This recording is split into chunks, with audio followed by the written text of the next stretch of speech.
Hello friends, आप सभी को स्वागत है नीभा पीसीएस पे। दोस्तों, आज हम लोग पारिस्थितिकी और पर्यावरण टॉपिक को कवर करेंगे। हम लोग जो एनटीपीसी और ग्रुप डी के लिए स्टैटिक जीके का जो सीरीज स्टार्ट किए थे, उसमें 4 क्लास हम लोग कर चुके हैं।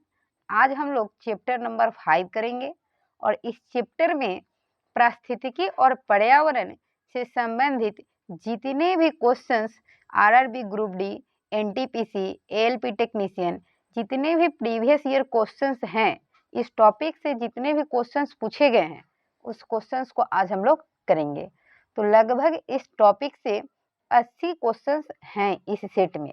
तो कोशिश करेंगे कि इसी सेट में करवा दें। अगर नहीं होगा तो 2 पार्ट्स में वीडियो को प्रोवाइड कर देंगे। तो चलिए देखते हैं हम लोग इसमें पहला क्वेश्चन। देखते हैं, आप लोग भी क्वेश्चन को साथ में पढ़िएगा और इसको सॉल्व करने का कोशिश कीजिएगा। पहला क्वेश्चन है कि निम्नलिखित कथनों में कौन सही है? सही को पहचानना है। ए में है कि जैव निम्नीकरणीय पदार्थ पर्यावरण में लंबे समय तक बने रहते हैं। नहीं, वो गल जाते हैं। अजैव निम्नीकरणीय जो पदार्थ को ऊष्मा और दाब जैसी भौतिक प्रक्रियाओं द्वारा विघटित नहीं किया जा सकता है। तो हम लोग ऊष्मा और दाब के थ्रू कर सकते हैं। अजैव नवीकरणीय पदार्थ पारिस्थितिकी तंत्र के विभिन्न सदस्यों की मदद करते हैं। अजैव नवीकरणीय नहीं करता है, गलत है।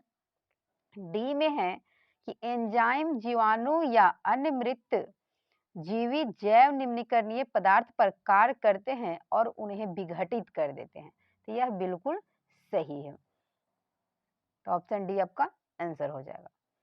2 नंबर क्वेश्चन है कि निम्नलिखित में से कौन सा एक वन्य जीव अभ्यारण्य है?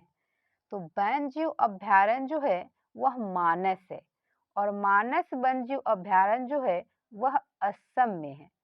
तो इसको याद रखिएगा। इससे रिलेटेड जितने फैक्ट्स होंगे हम बताने का कोशिश करेंगे, तो इसको आप लोग याद करते चलिएगा। देखते हैं 3 नंबर क्वेश्चन है कि सरिस्का राष्ट्रीय उद्यान कहाँ स्थित है? तो सरिस्का राष्ट्रीय उद्यान जो है वह राजस्थान में स्थित है। ऑप्शन सी सही है। देखते हैं 4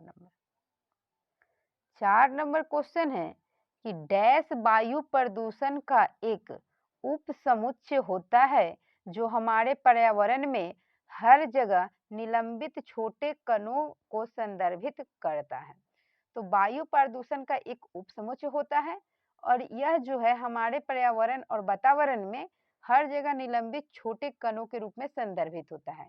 तो यह एरोसोल होता है, इसको याद रखिएगा। 5 नंबर क्वेश्चन है कि दुनिया भर में समताप मंडल में मौजूद ओजोन परत की सामान्य मोटाई जो औसत मोटाई है लगभग कितना है? तो ओजोन जो परत है उसका सामान्य जो मोटाई है औसत वह 300 डॉप्सन है। अब कहिए कि डीयू क्या होता है? तो इसका यूनिट है। ओजोन परत की मोटाई को हम लोग डॉप्सन में मापते हैं और ओजोन परत जो है वह हमारे समताप मंडल में पाया जाता है और ओजोन का फॉर्मूला O3 होता है। तो इतने सारे फैक्ट्स को याद रखिए। ओजोन परत जो है वह सूर्य से आने वाले परावैंगनिक किरणों से हम लोगों का प्रोटेक्शन करती है, रक्षा करती है। और परावैंगनिक किरण जो अगर शरीर पर हम लोगों का पड़ेगा तो उससे हम लोगों को त्वचा कैंसर होने की संभावना ज्यादा रहता है। तो देखते हैं 6 नंबर क्वेश्चन। इसका 300 याद रखिएगा, औसत मोटाई है 300 डी।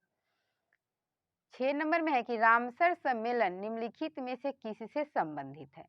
तो रामसर जो सम्मेलन हुआ था वह किससे संबंधित है? तो यह आर्द्र भूमि से संबंधित है। 1971 में रामसर में सम्मेलन हुआ था। यह आर्द्र भूमि संरक्षण के जो है उससे संबंधित है। आर्द्र भूमि जो दिवस है वह आर्द्र भूमि दिवस हम लोग 2 फरवरी को मनाते हैं। विश्व आर्द्र दिवस जिसको हम लोग कहते हैं 2 फरवरी को मनाते हैं। तो आर्द्र भूमि और मानव कल्याण 2024 का जो थीम है हम लोगों का वह आर्द्र भूमि और मानव कल्याण। इसी थीम के साथ 2 फरवरी को विश्व आर्द्र दिवस मनाया गया था। देखते हैं 7 नंबर। 7 नंबर में है, भारत का पहला राष्ट्रीय उद्यान कौन सा था? तो भारत का पहला राष्ट्रीय उद्यान जो है वह जिम कॉर्बेट नेशनल पार्क, यानी कि ऑप्शन ए आपका बिल्कुल सही हो जाएगा। जिम कॉर्बेट राष्ट्रीय उद्यान जो है इसको हैली नेशनल पार्क के नाम से भी जाना जाता है। इसकी स्थापना 1935 के थ्रू 1936, इसको याद रखिएगा, 1935 ही ज्यादातर देता है दोस्तों, हुआ था। यह उत्तराखंड में है, उत्तराखंड में है। वर्तमान में इस राष्ट्रीय उद्यान का नाम बदलकर राजा जी नेशनल पार्क कर दिया गया है। नेशनल पार्क, इससे पहले इस नेशनल पार्क का नाम था राजा जी ने राष्ट्रीय, इसको Ganga national, Hailey national park के नाम से भी जानते हैं, राम गंगा भी इसका नाम किया गया था। गिर राष्ट्रीय उद्यान गुजरात में है, काजीरंगा असम में है, तो इसको याद रखिए। देखते हैं 8 नंबर। 8 नंबर में है कि उत्पन्न अपशिष्ट की मात्रा को कम करने के लिए पुनर्चक्रण सर्वोत्तम तरीकों में से एक है। इसके कुछ लाभ नीचे दिए गए हैं, निम्नलिखित में से कौन सा पुनर्चक्रण का लाभ नहीं है? तो जो नहीं है उसको छांटना है। तो यह गड्ढों की भराई में भेजे जाने वाले कचरे को कम करता है। यह आर्थिक लाभ का है क्योंकि यह नौकरियां पैदा करता है। यह महंगा है और ऊर्जा का उपयोग करता है। यह प्रदूषण को रोकता है। तो यह महंगा है और ऊर्जा का उपयोग करता है, यह लाभ नहीं है, ये गलत है। देखते हैं 9 नंबर। 9 नंबर क्वेश्चन है कि कौन सा सरकारी संगठन भारतीय प्रतिभूति बाजारों में सक्रिय सभी खिलाड़ियों का प्रमुख नियामक है? तो यह जो है आपका, यह है सेबी, जिसको हम लोग secretary exchange board of India के नाम से जानते हैं, जिसके वर्तमान में अध्यक्ष माधुरी बुच है। भारतीय रिजर्व बैंक की अगर हम लोग बात करें, आरबीआई का, तो इसकी स्थापना 1 अप्रैल 1935 को हुआ था। इसका राष्ट्रीयकरण 1 जनवरी 1949 को हुआ था, तो इसको याद रखिएगा। जो हमारा आरबीआई है उसकी स्थापना यंग हिल्टन आयोग, बहुत बार पूछा गया है कि किस आयोग की सिफारिश से हुआ था, तो यंग हिल्टन आयोग या इसी को शाही आयोग के नाम से भी जानते हैं। देखते हैं, नाबार्ड जो है वह कृषि क्षेत्र में ऋण के लिए बैंक है, या रूरल डेवलपमेंट बैंक। नाबार्ड जो होता है, national rural agriculture development bank जो होता है, इसकी स्थापना 1982 में हुआ था। यह 6ठी पंचवर्षीय योजना में हुआ था, तो इसको भी याद रखिएगा, कभी कभी पूछ देता है। देखते हैं 10 नंबर। जिम कॉर्बेट राष्ट्रीय उद्यान डैश में स्थित है? तो जिम कॉर्बेट जो राष्ट्रीय उद्यान है यह उत्तराखंड में स्थित है। अभी दोस्तों देखिए, ऊपर क्वेश्चन था कि मतलब पहला कौन था, यानी भारत का पहला राष्ट्रीय उद्यान कौन था? तो जिम कॉर्बेट। और जिम कॉर्बेट कहाँ है? तो उत्तराखंड में। तो यह भी एनटीपीसी 2020 का क्वेश्चन है। तो क्वेश्चन रिपीट होते हैं प्रीवियस ईयर का, तो इसलिए जरूरी है करना। देखते हैं 11 नंबर। 11 नंबर में है कि एशियाई शेरों की अधिकांश आबादी डैश के संरक्षित राष्ट्रीय उद्यान में निवास करती है। तो जो एशियाई शेरों की अधिकांश जो संख्या है, जो आबादी है, वह गिर राष्ट्रीय उद्यान, यह गुजरात में है, इसको याद रखिएगा, यह गुजरात में है। और यहाँ सबसे ज्यादा एशियाई शेरों की आबादी पाया जाता है। भीतरकनिका राष्ट्रीय उद्यान, यह उड़ीसा में है, तो इसको भी याद रखिएगा। उड़ीसा में सिमलीपाल राष्ट्रीय उद्यान भी है, तो उड़ीसा में भीतरकनिका राष्ट्रीय उद्यान है। देखते हैं 12 नंबर क्वेश्चन। 12 नंबर में है कि निम्नलिखित में से कौन सा रसायन ओजोन परत को हानि पहुंचाता है? तो ओजोन परत को हानि पहुंचाने वाले रसायन है क्लोरोफ्लोरोकार्बन, CFC, क्लोरोफ्लोरोकार्बन। यह ओजोन परत को हानि पहुंचाता है, जिससे ओजोन लेयर में हम लोग बोलते हैं कि छेद हो गया है, जिससे परावैंगनी किरण हमारे धरती पर आ सकता है, तो इसको संरक्षित करने की जरूरत है। अब ओजोन परत की अगर बात करें तो ओजोन परत की औसत ऊंचाई जो होता है वह 300 डॉप्सन होता है। ओजोन परत की मोटाई डॉप्सन में मापते हैं। ओजोन परत जो है वह हमारे समताप मंडल में पाए जाते हैं। ओजोन की सूत्र O3 होता है। तो इतने फैक्ट्स को याद रखना। देखते हैं 13 नंबर क्वेश्चन है, वह विज्ञान जो विभिन्न जीवों के उनके पर्यावरण के साथ संबंध का अध्ययन करती है डैश कहलाती है। तो जो पर्यावरण के साथ अध्ययन करता है उसको हम लोग पारिस्थितिकी विज्ञान या पारिस्थितिकी कहते हैं। कोशिका विज्ञान में, जिसको हम लोग साइटोलॉजी बोलते हैं, कोशिका का अध्ययन होता है। भू विज्ञान, जिसको हम लोग भूमि का अध्ययन करते हैं, इसमें मानव विज्ञान में मानव के बारे में अध्ययन करते हैं। देखते हैं 14 नंबर क्वेश्चन है कि डिब्रू सैखोवा, नामेरी और ओरंग राष्ट्रीय उद्यान सभी किस राज्य में स्थित है? तो यह डिब्रू सैखोवा, नामोरी और ओरंग जो राष्ट्रीय उद्यान है वह किस राज्य में है? देखते हैं ऑप्शन क्या है दोस्तों। तो इसमें आपका सही आंसर हो जाएगा असम। ये असम में स्थित है।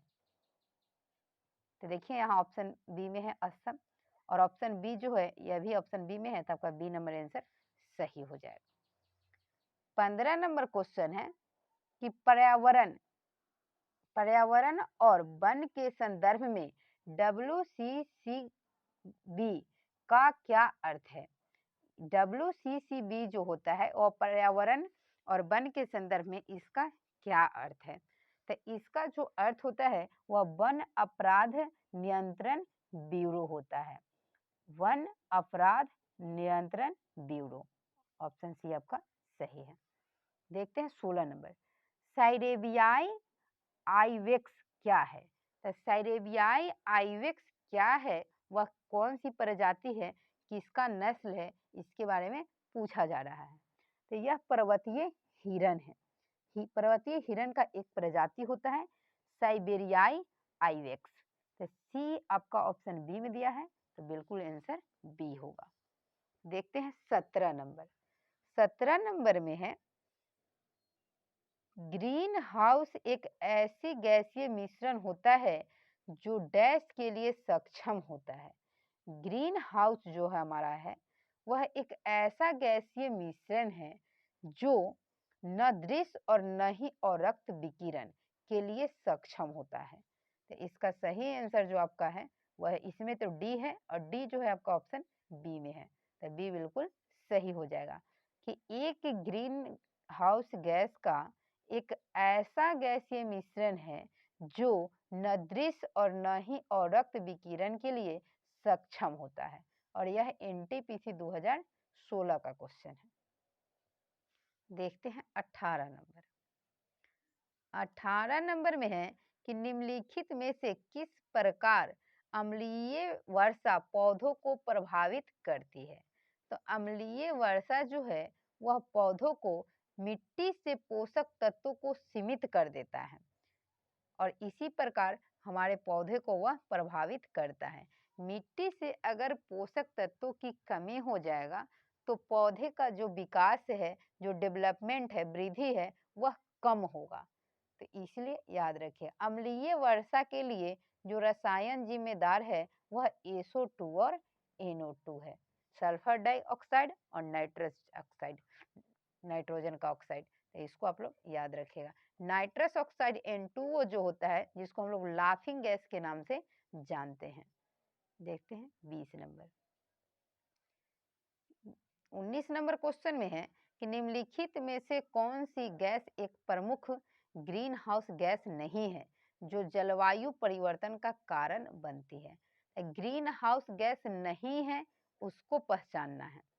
ग्रीन हाउस गैस नहीं है जो जलवायु परिवर्तन का कारण बनती है। तो देखिए, ग्रीन हाउस गैसेज में इसको याद रखिएगा कि कार्बन डाइऑक्साइड तो है ही, नाइट्रस का ऑक्साइड है, इसमें आपका मीथेन भी आ ही जाता है, कार्बन मोनोऑक्साइड, तो ये CO होता है। ये भी हमारे पर्यावरण के प्रदूषण में तो सहायक है ही, लेकिन अगर अकॉर्डिंग टू ऑप्शन बात करें तो फिर नीचे लिख रहा है कि जलवायु परिवर्तन का कारण बनती है, तो इसका हो जाएगा कार्बन मोनोऑक्साइड। 20 नंबर क्वेश्चन है कि कुल ओजोन की नियमित निगरानी के लिए पहला उपकरण किसके द्वारा विकसित किया गया था?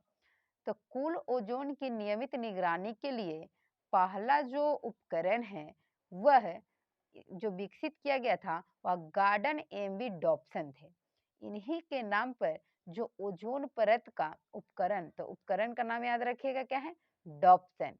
इन्हीं के नाम पर ओजोन परत की जो मोटाई मापा जाता है उसका नाम डॉप्सन रखा गया है।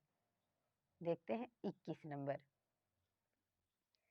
21 नंबर में है कि भारत स्टेज उत्सर्जन मानक का अर्थ क्या है? भारत स्टेज उत्सर्जन जो है वह वाहन प्रदूषण से संबंधित है, तो वाहन प्रदूषण सही आंसर होगा। 22 नंबर क्वेश्चन है कि निम्नलिखित में से कौन भारत द्वारा किया गया एक स्वस्थानी संरक्षण उपाय है? तो स्वस्थानी संरक्षण उपाय भारत के द्वारा जो किया गया है तो यह है आपका शेर परियोजना, गैंडा परियोजना, हाथी परियोजना, विकल्प सभी। तो इसका सभी आंसर हो जाएगा, यह भारत में सभी शुरू किया गया था। यह पूछ देता है कि हाथी परियोजना कब शुरू हुआ था, तो यह 1992 में हुआ था और 1973 में टाइगर परियोजना यानी बाघ परियोजना, जिसको हम लोग टाइगर प्रोजेक्ट के नाम से जानते हैं, यह 29 जुलाई 1973 से शुरू हुआ था। इसीलिए हम लोग प्रत्येक वर्ष 29 जुलाई को बाघ दिवस के रूप में मनाते हैं, इसको याद रखिएगा। वर्तमान में अगर बात करें कि बाघों की संख्या टाइगर कितना है भारत में, तो यह अभी 3686 हो गया है दोस्तों। तो अभी 3686 याद रखिएगा। इससे पहले वाला जो रिपोर्ट आया था उसमें 3261 था। देखते हैं 23 नंबर। 23 नंबर में है कि निम्नलिखित में से कौन सा जैव निम्नीकरणीय की सबसे अच्छी परिभाषा है? तो जैव निम्नीकरणीय की सबसे अच्छी परिभाषा क्या है? तो इसको ध्यान से देखिए। तो यह रोगाणुओं की क्रिया द्वारा हानि रहित उत्पादों में विघटित होने में सक्षम होता है। तो जो जैव निहित हमारा जो प्रक्रिया है इसको देखिएगा। तो निम्नलिखित में से कौन जैव निम्नीकरणीय की सबसे अच्छी परिभाषा है? परिभाषा ढूंढना है। तो यह रोगाणुओं की क्रिया द्वारा हानि रहित उत्पादों में विघटित होने में सक्षम होता है। तो यही आपका सही परिभाषा होगा, ऑप्शन डी। 24 नंबर क्वेश्चन है कि टुंड्रा पारिस्थितिकी तंत्र डैश का उदाहरण है। तो टुंड्रा का जो पारिस्थितिकी तंत्र है वह किसका उदाहरण है? देखते हैं हम लोग। तो यह जो है वृक्ष रहित क्षेत्र का उदाहरण है। देखते हैं 25 नंबर। 25 नंबर में है कि स्थानिक प्रजातियां पौधे और जानवरों की वे प्रजातियां हैं जो डैश है। स्थानिक प्रजाति किसे कहते हैं? यह किसी विशेष क्षेत्र में मिलता है, वह सभी जगह नहीं मिलता है। उसी को हम लोग स्थानिक प्रजाति या पौधे, जो जानवर की प्रजातियां है या फिर पेड़ पौधे का है, तो वह किसी विशेष क्षेत्र में ही मिलता है। क्वेश्चन 26 में है कि चिपको आंदोलन की तरह निम्नलिखित में से किसका उद्देश्य उत्तर कनई जिले में वनों की रक्षा करना था?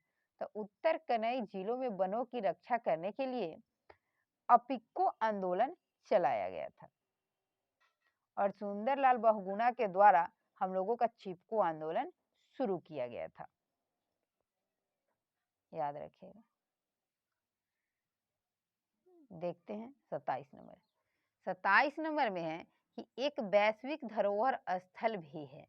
वैश्विक धरोहर स्थल इनमें से कौन है, इसी को पहचानना है। तो केवलादेव राष्ट्रीय उद्यान जो है वह वैश्विक धरोहर स्थल है। सी आपका ऑप्शन डी में है, बिल्कुल सही होगा, केवलादेव राष्ट्रीय उद्यान।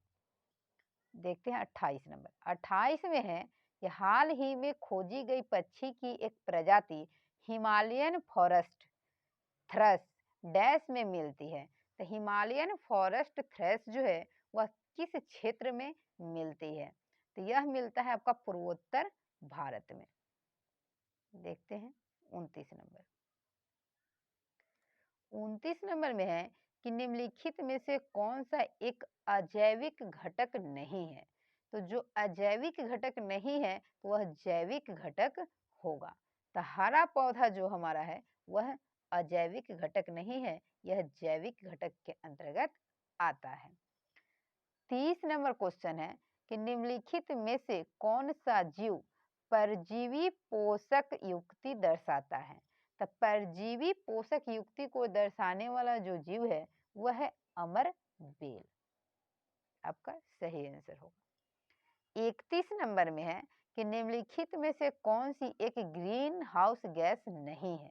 तो ग्रीन हाउस गैस नहीं है, उसको इसमें पहचानना है। तो देखते हैं। तो आपका जलवाष्प है ही, ओजोन है, नाइट्रस ऑक्साइड है। हाइड्रोजन गैस जो है वह ग्रीन हाउस गैस के अंतर्गत नहीं आता है। और डी जो है ऑप्शन सी में है, तो सी सही हो जाएगा।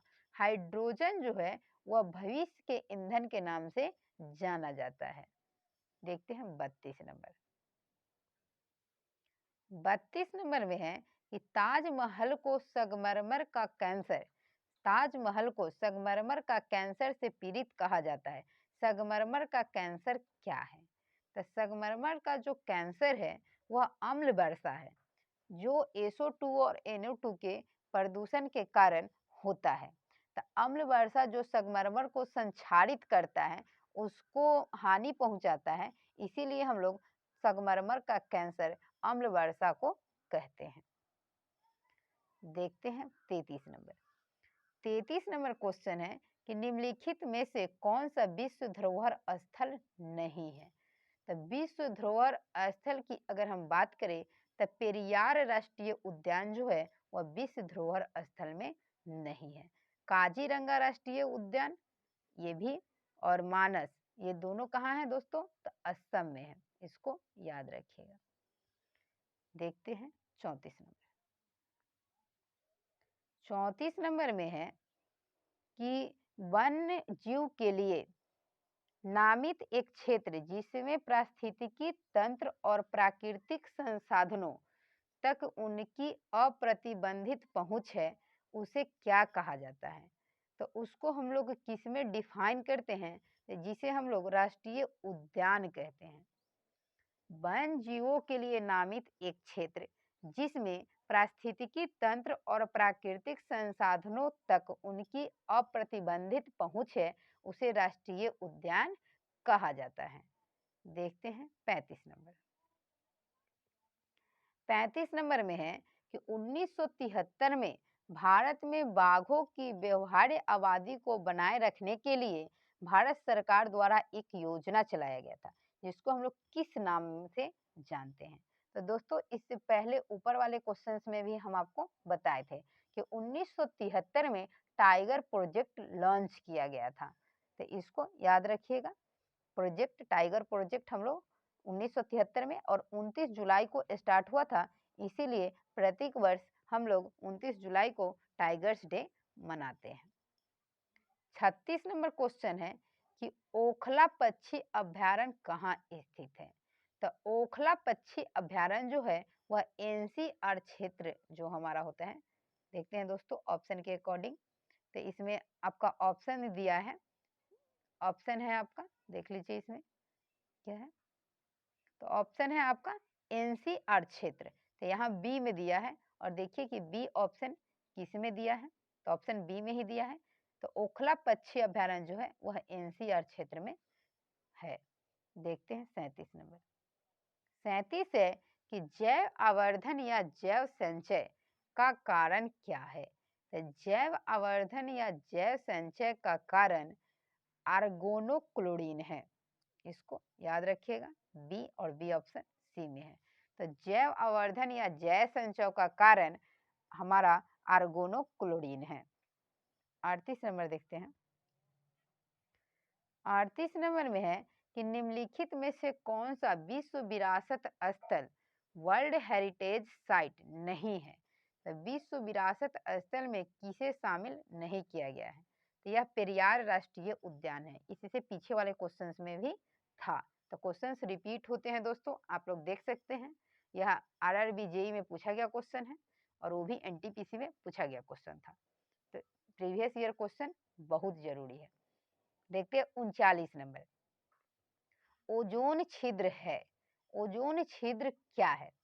यह ओजोन परत का विनाश है। ओजोन में जो छिद्र हो रहा है वह ओजोन परत का विनाश है। ओजोन का सूत्र O3 होता है। यह हमारे वायुमंडल में समताप मंडल में पाया जाता है और यह जो है वह पराबैंगनी किरणों से हम लोगों का प्रोटेक्शन करती है। 40 नंबर क्वेश्चन है कि विश्व विरासत स्थलों के संबंध में भिन्न को खोजे। तो जो विश्व विरासत स्थल है के संबंध में भिन्न को खोजे ना है इसमें कि इसमें से भिन्न क्या है।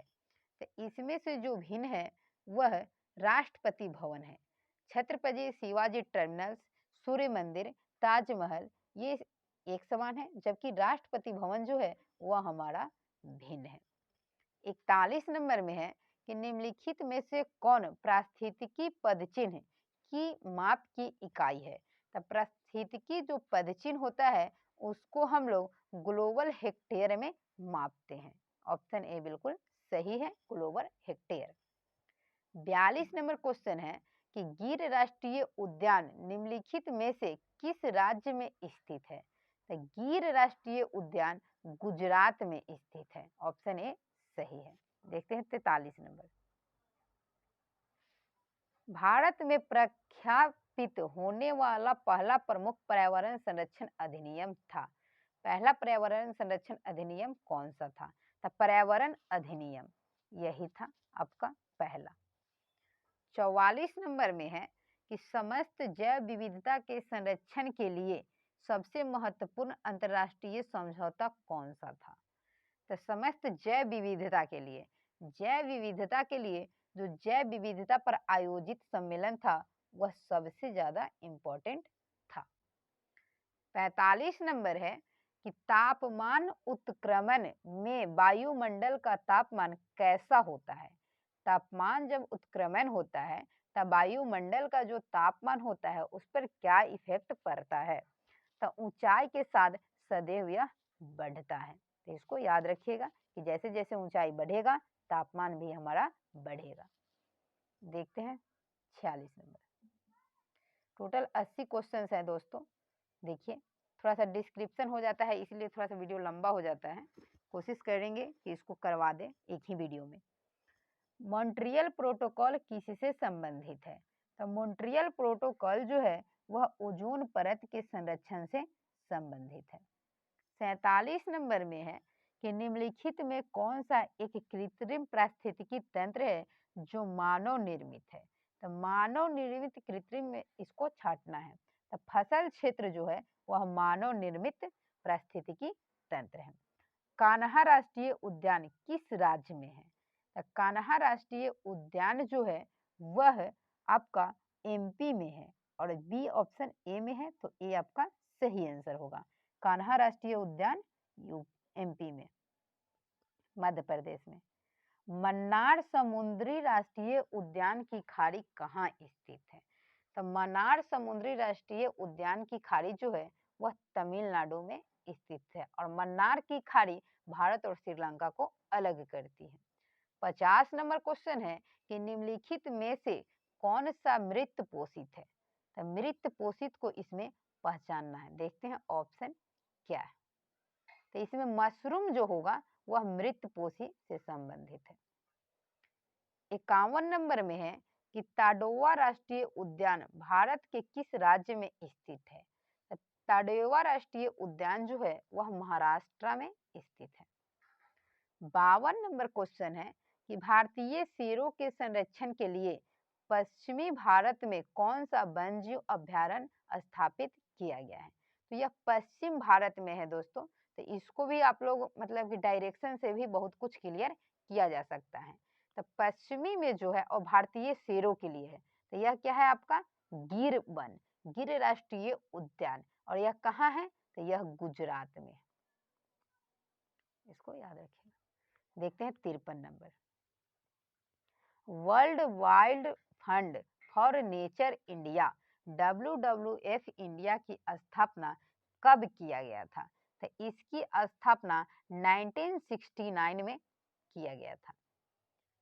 54 नंबर है, मच्छरों के जैविक नियंत्रण के लिए निम्नलिखित में से किसका उपयोग किया जा सकता है?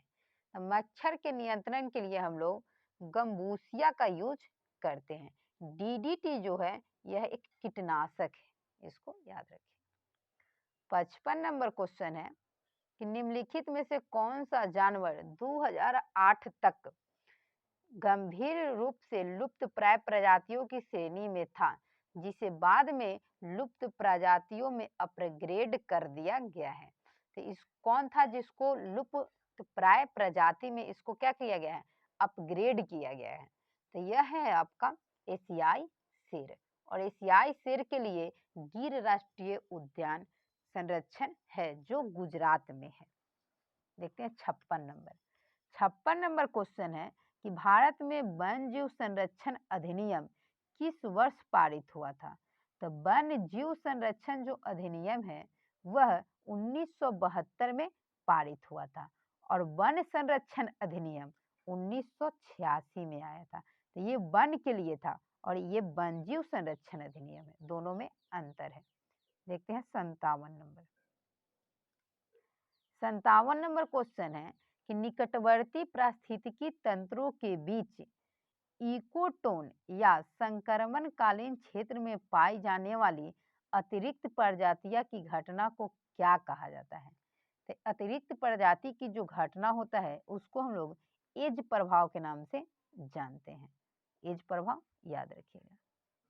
देखिए 58 नंबर, एक विशेष इलाका जैव निम्नीकरणीय अपशिष्ट के उत्पादन को कम करने के लिए 3R पुनर्चक्रण, पुनर्उपयोग और कम करने पर ध्यान केंद्रित कर रहा है। इनका पालन करने का सही क्रम क्या है? तो इसको किस क्रम में पालन किया जाता है? तो यह लघुकरण, पुनः उपयोग और पुनर्चक्रण याद रखिएगा।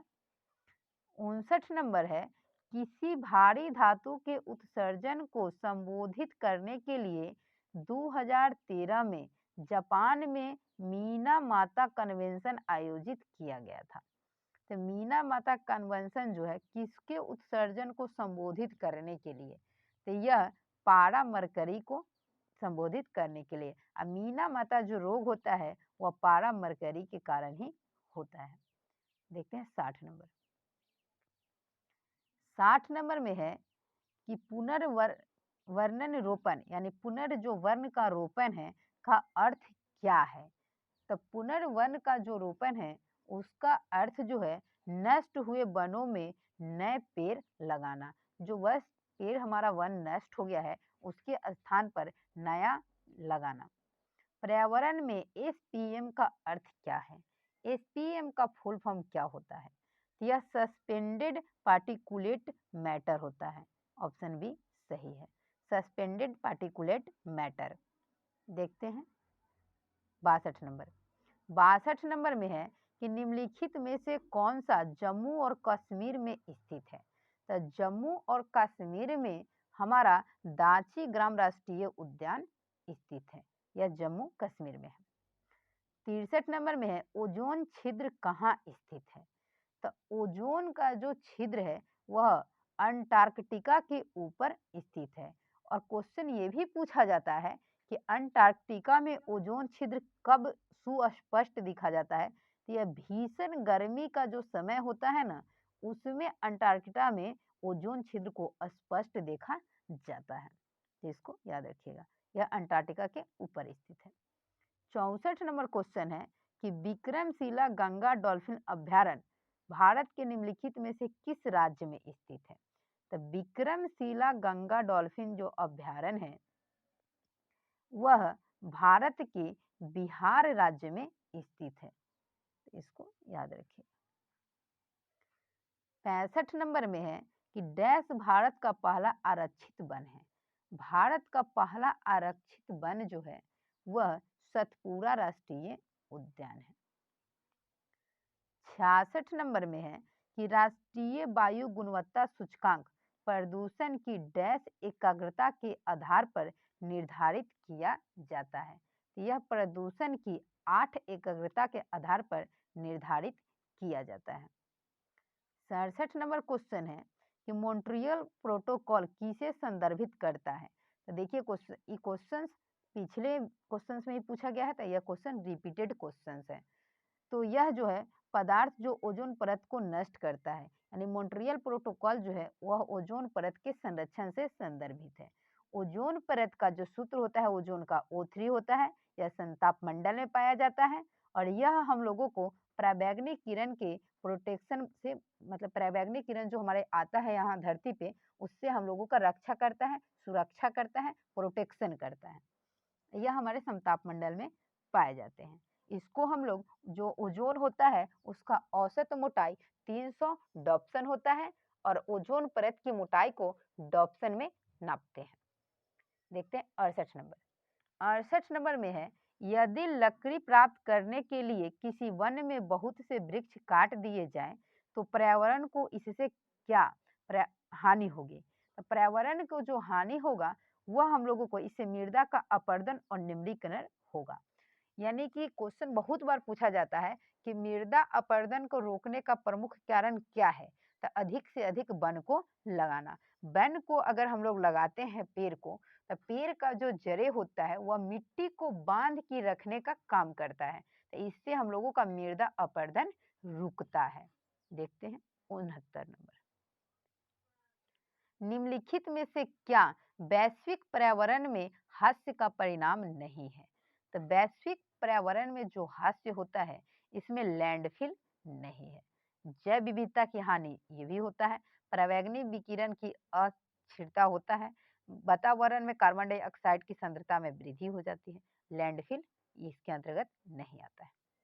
70 नंबर क्वेश्चन है कि भद्रा वन्यजीव अभ्यारण्य किस राज्य में स्थित है। तो भद्रा वन्यजीव अभ्यारण्य जो है वह कर्नाटका में, इसको याद रखिएगा। सिमलीपल बायो रिजर्व कहाँ स्थित है। तो सिमलीपल बायो रिजर्व जो है वह उड़ीसा में है। इससे पहले वाले क्वेश्चंस में भी हम आपको कराए हुए हैं कि सिमलीपाल राष्ट्रीय उद्यान कहाँ है, तो उड़ीसा में है और उड़ीसा ऑप्शन सी जो है ऑप्शन डी में है। तो डी आपका सही आंसर होगा। 72 नंबर क्वेश्चन है कि निम्नलिखित में से किसके कारण ग्लोबल वार्मिंग होती है। तो ग्लोबल वार्मिंग का कारण क्या है। तो increase in CO2 percentage in the air. Air में अगर CO2 की परसेंटेज बढ़ जाता है तो इसे ग्लोबल वार्मिंग कहा जाता है। अभी जो हमारा पर्यावरण है तो उसमें CO हवा जो है उसमें CO2 की प्रतिशत 0.03% है। अब तो यह बढ़ गया है, नया डाटा में कहीं कहीं 0.04% भी देता है। सबसे ज़्यादा ऑक्सीजन 78% और ऑक्सीजन 21% हमारे वायुमंडल में उपस्थित है। बाकी अन्य गैस इसी परसेंटेज के अंतर्गत आता है। देखते हैं 73 नंबर। 73 नंबर में है कि डैश के ऑक्सीकरण के कारण कार्बन मय की खपत होती है। तो किस चीज का ऑक्सीकरण होता है। तो यह कार्बनिक पदार्थ का जब ऑक्सीकरण होता है तो कार्बनमय की खपत होती है। 74 नंबर है कि निम्नलिखित में से कौन सा बाघ अभ्यारण्य है। तो बाघों के लिए जो अभ्यारण्य है वह है आपका जिम कॉर्बेट राष्ट्रीय उद्यान। और जिम कॉर्बेट राष्ट्रीय उद्यान जो है वह उत्तराखंड में स्थित है। भारत का पहला राष्ट्रीय उद्यान जिम कॉर्बेट राष्ट्रीय उद्यान ही था। गिर वन्यजीव अभ्यारण्य जो है वह एशियाई शेरों के लिए प्रसिद्ध है और यह गुजरात में है। 75 नंबर है कि भरतपुर और रणथंभौर राष्ट्रीय उद्यान किस राज्य में स्थित है। तो भरतपुर और रणथंभौर जो राष्ट्रीय उद्यान है वह राजस्थान में स्थित है। 76 नंबर है कि निम्नलिखित में से कौन सी जैविक अपशिष्ट के निपटान की सबसे महत्वपूर्ण अनुकूलन विधि है। तो जैविक अपशिष्ट के निपटान के लिए सबसे महत्वपूर्ण विधि क्या है। तो यह है आपका कंपोस्टिंग, इसको कंपोस्ट करना। 77 नंबर है बांदा राष्ट्रीय उद्यान कहाँ स्थित है। तो बांसदा राष्ट्रीय उद्यान जो है आपका वह गुजरात में स्थित है। 78 नंबर क्वेश्चन है कि निम्नलिखित में से कौन सी पृथ्वी के वायुमंडल में ग्रीन हाउस गैस नहीं है। तो पृथ्वी के वायुमंडल में जो ग्रीन हाउस गैस नहीं है उसको पहचानना है। तो इसमें है ओजोन, ओजोन दिया हुआ है, सल्फर डाइऑक्साइड है और कार्बन डाइऑक्साइड है और मीथेन नहीं है। तो मीथेन हमारा जो का ये होता है वायुमंडल में ग्रीन हाउस गैस जो होता है उसमें यह उपस्थित नहीं है। तो इसको याद रखिएगा, कुछ ही परसेंटेज है दोस्तों कम, तो अकॉर्डिंग टू ऑप्शन आपको जाना है। देखते हैं 79 नंबर। 79 नंबर में है कि इनमें से कौन सा 1987 में ओजोन परत की सुरक्षा हेतु अंतर्राष्ट्रीय प्रोटोकॉल है। तो ओजोन परत की सुरक्षा के लिए मॉन्ट्रियल प्रोटोकॉल हुआ था और यह 1987 में हुआ था। 80 नंबर क्वेश्चन है कि मासाई मारा राष्ट्रीय अभ्यारण्य कहाँ स्थित है। तो यह जो है आपका वह केन्या में स्थित है, मासाई मारा राष्ट्रीय अभ्यारण्य। और बी जो है आपका ऑप्शन सी में है, तो सी बिल्कुल सही आंसर हो जाएगा। तो दोस्तों यह 80 क्वेश्चंस का सेट था। ऐसे ही प्रत्येक टॉपिक के लिए आप हमारे साथ बने रहिएगा। अगर वीडियो अच्छा लगे, हेल्पफुल लगे तो लाइक सब्सक्राइब शेयर जरूर कीजिएगा और अपने दोस्तों के बीच शेयर कीजिएगा। ऐसे ही टॉपिक वाइज जितने प्रीवियस ईयर क्वेश्चंस पूछे गए हैं रेलवे के एग्जाम में सभी को मैं करवाऊंगी। तो मिलते हैं नेक्स्ट वीडियो में, तब तक के लिए धन्यवाद।